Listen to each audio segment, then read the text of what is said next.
All right, so get ready because Okay. we're diving into a real-life haunting this time. Oh, yeah. One that's going to send chills down your spine, for sure. Definitely. We're talking about the case that inspired The Conjuring 3, The Devil Made Me Do It. That right. But trust me, the reality is way creepier than anything Hollywood could ever cook up. Oh, yeah. The movie only scratched the surface of this whole story. Yeah, we're going deep into the Orange Cheyenne Johnson case. Okay. You know, the first person in U.S. history to claim demonic possession as a defense for murder. Oh, wow. But before we get to the courtroom drama, Mm-hmm. we've got to go back to the beginning, Okay. to where it all started. Yeah. Summer of 1980, Brookfield, Connecticut. So picture this. Right. An 11-year-old boy, David Glotzel, Okay. starts seeing terrifying visions. Like what? We're talking classic haunting stuff, Mm-hmm. but like amplified tenfold, Oh, wow. objects moving, a door slamming. Okay. And then this horrifying old man with jagged teeth and glowing eyes haunting his every waking moment. Oh, my goodness. That's scary. Yeah. I can only imagine the terror that this kid must have gone through. Oh, it was pure nightmare fuel. Yeah. And it escalated quickly. Oh, no. David started speaking in this deep, guttural voice. Oh, I mean, it sent chills down everyone's spines. really? His body would contort in these, like, unnatural ways. Oh, gosh. And he'd cry out about a beast that was coming for him. A beast. His family was desperate. So at that point, they're like, we need some answers. Right. So enter Ed and Lorraine Warren, Yes. the paranormal power couple That's right. who tackled cases like Amityville Mm-hmm. and, of course, everyone's favorite creepy doll, Annabelle. Oh, yeah. I mean, what did the Warrens make of all this? Their conclusion was full-blown demonic possession. Really? Lorraine claimed to see this dark entity clinging to David. Oh, wow. And Ed even managed to record some truly unsettling audio during their investigation. Like what? Growls, disembodied voices of the worst. Hold on, wait a second. Actual recordings of a demonic entity? Yes. Whoa. Now that's the kind of detail that would make even the most hardened skeptic sleep with the lights on. Right. So they're convinced that David's possessed. Yeah, And then they begin performing exorcisms. exactly. But here's where the story takes a really shocking turn. Okay. During one of these intense exorcisms, Lorraine witnessed something unbelievable. What was that? The demon, as if fleeing a burning house, leaped from David's body and attached itself to Arn Cheyenne Johnson. Torn. Yes, the boyfriend of David's older sister, Debbie. Wait, so this guy volunteered to be possessed? It seems that way. I mean, talk about taking one for the team, but seriously, what was he thinking? It seems that Arn, out of a desperate attempt to protect David, Mm. challenged the demon, directly yelling, "Take me instead." And, And to everyone's horror, the entity accepted his offer. wow, that is beyond creepy. Yeah, Talk about a selfless act gone horribly wrong. that's for sure. So the demon jumps from David to Arn. Mm-hmm. What happened next? Did Mm. things calm down? Not Or did this whole situation go from bad to worse? Yeah, I'd say it definitely went from bad to worse. Oh, boy. Yeah, Okay, well, we'll have to find out what happened next definitely. after the break. Right. Oh, things didn't calm down at all. No. Not one bit. Really? In fact, they spiraled into a terrifying nightmare. Oh, no. Yeah, Arn's behavior became increasingly erratic. In what way? Imagine this. Okay. His eyes turning pitch black, guttural growls escaping his lips, Oh, my gosh. and these violent trances that just seemed to take over his entire being. Really? Debbie even reported that Arn would talk about a shadowy figure that was stalking him wherever he went. That's bone-chilling. It's a horrifying thought, isn't it? It is. To lose control of your own body and mind? Yeah. To become a puppet to some malevolent force? Right. And tragically, this is where the story takes a truly dark turn. Okay. On February 16, 1981, Arnon got into this heated argument with his landlord, Alan Bono. Huh. And during that argument, something snapped. Ooh. Arn, seemingly in a trance-like state, brutally stabbed Bono multiple times, ending his life. So this brutal murder, fueled by what the defense claimed was a demonic possession, Right. became the foundation for the infamous "the devil made me do it" defense. Exactly. I mean, did this legal strategy have any precedent? It was completely unprecedented in American legal history. Really? Think about it. Okay. A defense attorney arguing that their client wasn't responsible for their actions Right. because they were under the influence of a demon. Wow. I mean, this case sent shockwaves through the legal system, bet. forcing everyone to grapple with the question of whether supernatural forces could be considered a mitigating factor in a crime. Wow, what a mind-blowing concept. It really was. I bet that sparked some intense debate in the courtroom and beyond. Oh, absolutely. It became a national sensation. Really? Legal experts, theologians, and even scientists weighed in, Wow. debating the very nature of free will, our understanding of the universe, and the existence of pure evil. So did it work? Ultimately, the court rejected the supernatural defense. Okay. But the impact of this case was undeniable. Yeah. It challenged our traditional legal frameworks and forced us to at least consider perspectives that many dismissed as mere superstition. Right. Even today, the case is studied and debated, shaping discussions about criminal responsibility and the role of belief systems in our legal processes. Wow. It's incredible how one case could have such a ripple effect, impacting not just the legal world, but also shaping popular culture. It really is. But before we dive into that, let's go back to the source of all this paranormal chaos. Okay. The Glatzel house. Right. We know that the Warrens investigated the haunting. Yeah. But did they find anything else that might explain this demonic presence? Yes. This is where things get even more interesting. Okay. The movie glosses over this part, but according to the Warrens, Mm-hmm. there's a chilling connection to Annabelle, the infamous Curses doll. The Annabelle. Remember, they had just moved Annabelle to their occult museum shortly before the Glatzel case began. Wait a minute, are we saying that Annabelle the doll somehow summoned this demon to the Glatzel family? It's a chilling thought, isn't it? It is. While it sounds far-fetched, Lorraine Warren suggested that the demonic entity might have been drawn to the Glatzel family precisely because of their proximity to the museum Mm-hmm. and the intense negative energy emanating from Annabelle. So it's kind of like a moth to a flame. Right. Only in this case, the flame is a conduit to pure evil. Exactly. Okay, I'm officially creeped out. Yeah. So we've got a demonic possession, a brutal murder, and a potentially mastermind doll pulling the strings from the shadows. Right. But the Warrens also discovered something else about the Glatzel house. They did. Something that adds another layer of fear to this already terrifying story. You're talking about the burial ground, aren't you? Oh, you know, Okay. tell me everything. Well, during their investigation, the Warrens uncovered a truly unsettling fact. What's that? The Glatzel house was built on land that was once a sacred Native American burial ground. And as you can imagine, these burial grounds are often seen as places of powerful spiritual energy, both positive and negative. Okay, I'm seeing where this is going. Yeah. The Warrens believed that this ancient burial ground, steeped in history and untold stories, somehow amplified the demonic activity in the house. That's exactly it. Right. They theorized that the residual energy from the burial ground, combined with the presence of Annabelle nearby, created this sort of vortex, a beacon, that attracted and empowered the demonic entity. So imagine like a perfect storm of negative energy, Right. a confluence of dark forces that amplified the horror unfolding in that house. Exactly. Wow, a demonic entity, a cursed doll, and a haunted burial ground. Talk about a paranormal trifecta of terror. Yeah, it's pretty intense. I'm starting to think that Brookfield, Connecticut might need a serious spiritual cleansing. Maybe so. But before we go there, let's get back to David Glatzel, Okay. the young boy who endured the initial possession. Right. Do we know anything about how this experience impacted his life? Sadly, details about David's life after the exorcisms are scarce. Oh, really? He seems to have retreated from the public eye, choosing to live a quiet life away from the media frenzy. It's understandable, really. Yeah. To be at the center of such a horrific and highly publicized event, especially at such a young age, would undoubtedly leave a lasting impact. Yeah, absolutely. It reminds us that behind the headlines and the sensationalism, there are real people who experienced unimaginable trauma and whose lives were forever altered by these events. You're absolutely right. It's a sobering reminder that these stories aren't just spooky entertainment. Right. They're real-life tragedies with lasting consequences. For sure. But there's one detail about the Glatzel house mentioned in the source material that the movie completely glossed over. Okay, tell me more. I'm ready for another dose of creepiness. All right. What did the movie miss? Remember those underground tunnels we talked about earlier? The underground tunnels. Well, according to the Warrens, they discovered that the Glatzel house was practically sitting on top of a network of these tunnels. Wait, underground tunnels?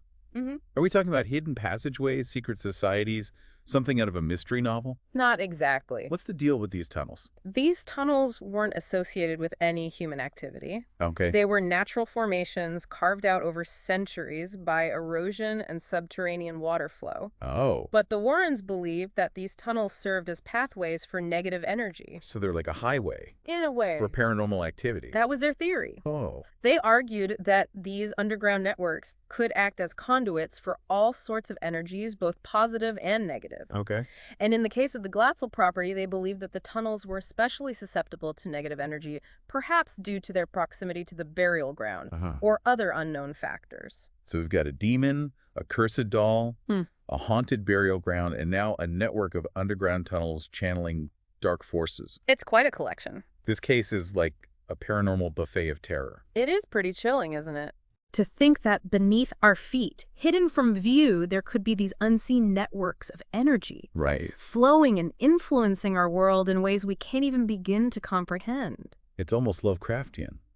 It is. The idea that these ancient primal forces are at play just beneath the surface of our reality. Right. And what's even more unsettling is that we only have a glimpse of what might be lurking down there. Exactly. Who knows what other secrets these subterranean networks hold? Right. What other entities might be drawn to these dark hidden spaces? It's a question that continues to haunt me. Yeah, me too. Mm-hmm.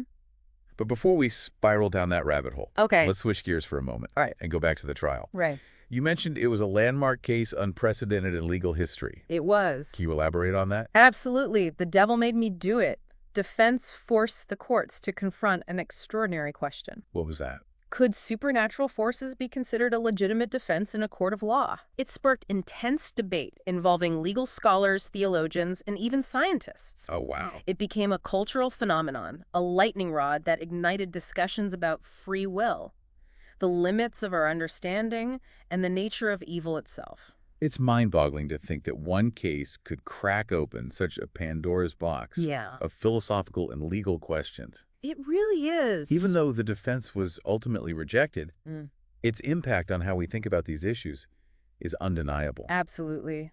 It challenged the boundaries of our legal system and forced us to acknowledge perspectives that many had dismissed as mere superstition. Wow. Even today, decades later, the case is still studied and debated, influencing our understanding of criminal responsibility and the role of belief systems within our legal processes. It's incredible.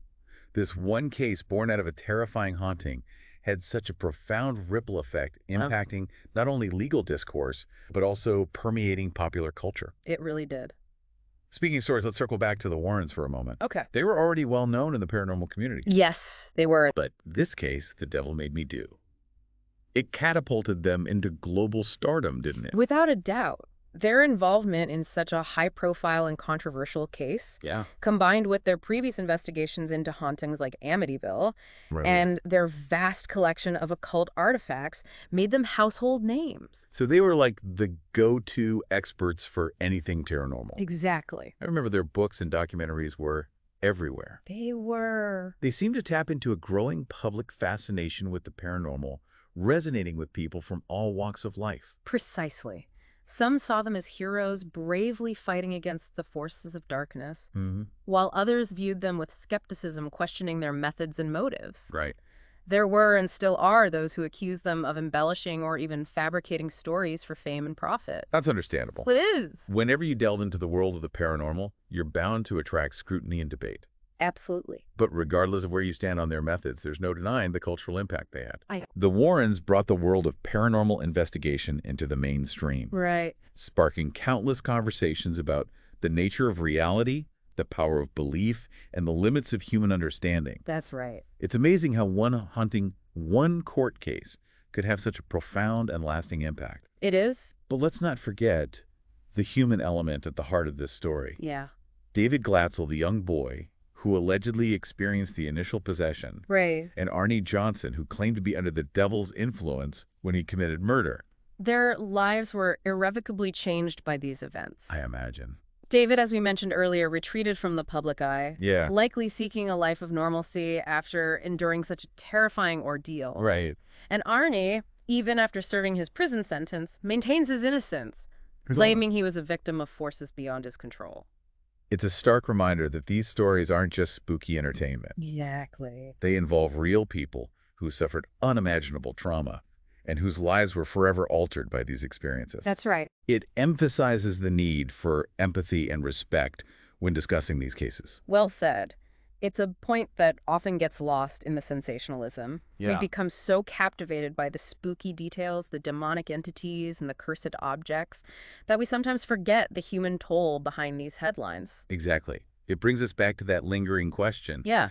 If these entities exist, if they can influence our world in such profound ways, Right. where do they go next? That's a good question. What happens when their attention shifts to a new target? Right. What other vulnerabilities might they exploit? That's the ultimate unanswered question. Yeah. And perhaps the one that keeps us coming back to these stories, fascinated by the mystery, the fear, and the possibility that something truly sinister lurks just beyond our understanding. Speaking of lurking, you mentioned earlier that there was a detail in the source material that the movie completely missed. Oh, right. Something about the Glatzel home and its connection to an ancient Native American burial ground. Yes.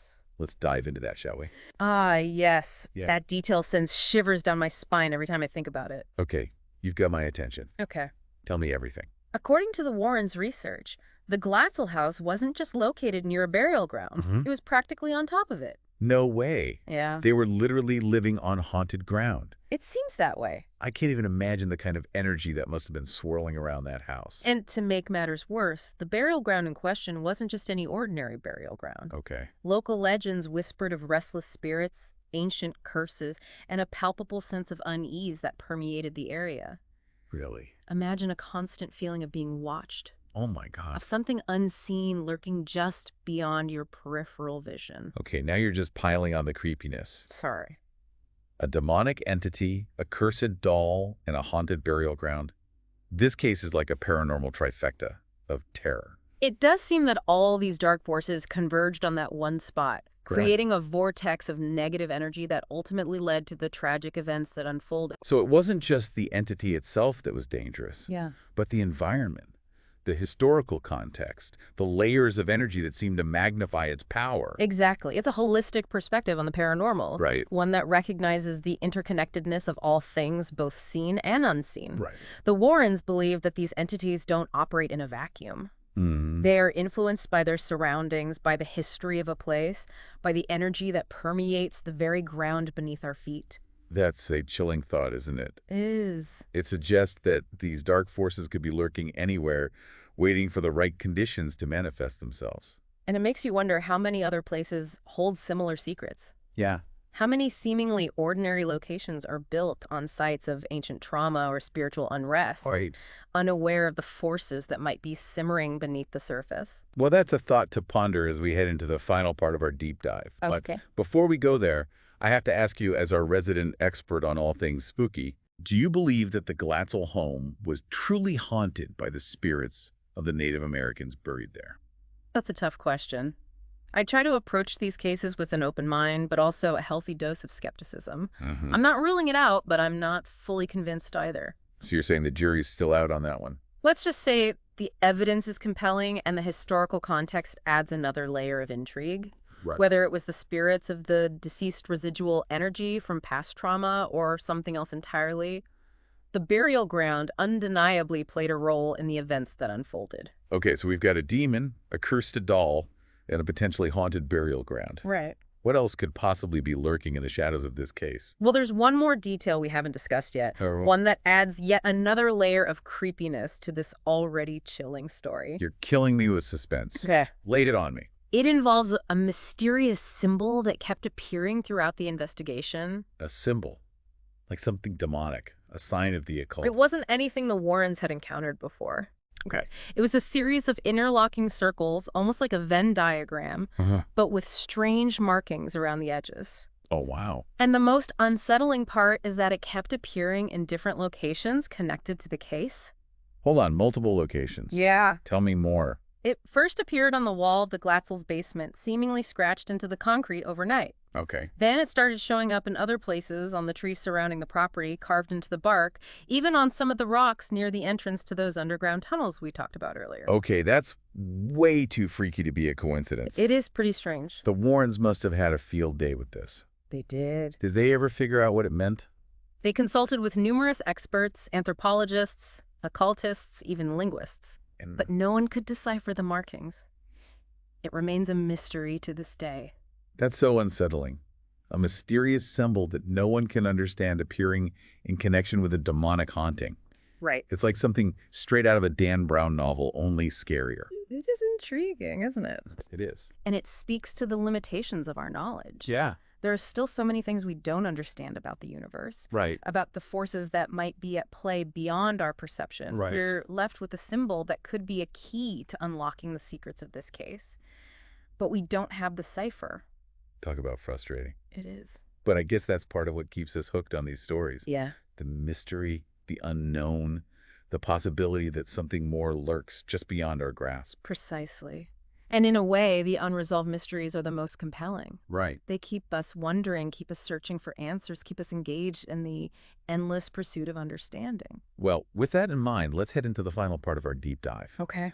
and see what other chilling revelations await us in the depths of this truly haunting case. Right. So we've got demons, we've got a cursed doll and a haunted burial ground, Right. a network of underground tunnels channeling dark forces, and then this mysterious symbol that no one can decipher. It's a lot to take in. It is. I mean, what else could this case possibly throw at us? Are we finally reaching the bottom of this paranormal rabbit hole? Well, I think we've unearthed just about every chilling detail this case has to offer. Yeah. I mean, we've explored the alleged demonic possession, the brutal murder, the potential involvement of a cursed doll, Mm-hmm. the unsettling presence of an ancient burial ground, Right. and even the possibility of those subterranean tunnels acting as conduits for negative energy. Right. And let's not forget about that mysterious symbol, Yeah. a cryptic message from the unknown Right. that continues to baffle experts. It's a real head scratcher. It's mind-blowing. Right. We've gone from a seemingly simple haunting to this intricate web of paranormal phenomena. Yeah. It's like peeling back the layers of an onion. Right. Only each layer reveals something even creepier than the last. Exactly. Now that we've laid out all the evidence, the historical context, the various theories surrounding this case, the question remains, do you believe it? That's the million-dollar question, isn't it? It is. And ultimately, I think it's a question that each listener has to answer for themselves. That's true. You know, we've presented the facts, the accounts of those involved, Mm-hmm. the interpretations of those who investigated this case. Yeah. But belief is a deeply personal thing. I agree. It's about weighing the evidence, considering the possibilities, Mm-hmm. and ultimately deciding what resonates with your own understanding of the world. I agree. Whether you're a diehard skeptic or someone who embraces the possibility of the paranormal, there's no denying the power of this story. No, I don't think so. I mean, it challenges our assumptions about what's real. It forces us to confront the unknown. And it reminds us there are still mysteries out there that defy rational explanation. Exactly. The Devil Made Me Do It case is a story that continues to fascinate, to terrify, and to inspire debate. Right. I mean, it's a stark reminder that the line between reality and the supernatural can be blurry at best, Yeah, and sometimes it disappears altogether. that's true. It leaves us with a sense of wonder, a hint of fear, and a persistent curiosity about what might be lurking just beyond the veil of our perception. Well said. And perhaps that's the most enduring legacy of this chilling case. Yeah. It serves as a constant reminder that the world might be a lot stranger and more mysterious than we'd like to believe. And it leaves us with one final haunting thought. Okay. If such forces can influence our world, if they can possess our bodies Right. and drive us to commit unspeakable acts, Yeah. what other unseen forces might be at play in our lives, shaping our destinies in ways we can't even begin to comprehend? That's a question to ponder as we go about our daily lives, aware that there might be more to reality than meets the eye. Thank you for joining us on this deep dive into one of the most chilling and controversial paranormal cases in history. Yeah. Sleep tight, everyone.